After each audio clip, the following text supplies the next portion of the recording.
Welcome to Kenton's videos. Enjoy the video. In this video, I will explain how to make delicious Goan-style fried rice. To start, ensure you have day-old cooked rice. This is crucial for the perfect texture.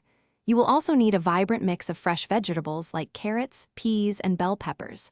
For that authentic Goan flavor, gather your turmeric, red chili powder, and garam masala. Don't forget fresh ginger and garlic paste to build a fragrant base for our dish. Next, let's build the flavor foundation.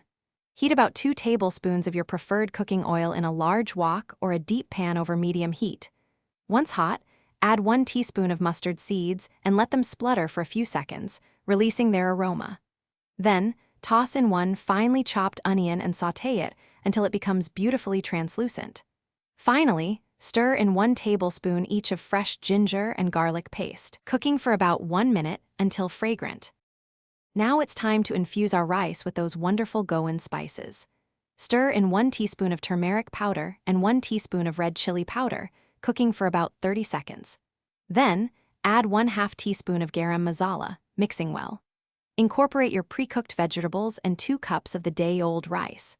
Gently toss everything together, ensuring the spices and vegetables are evenly distributed throughout the rice, creating a harmonious blend of flavors.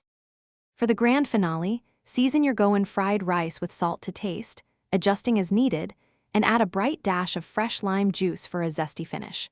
Garnish generously with fresh chopped coriander leaves, which add a burst of color and freshness. Serve this aromatic and flavorful Goan fried rice hot, either as a satisfying main course or a delightful side dish.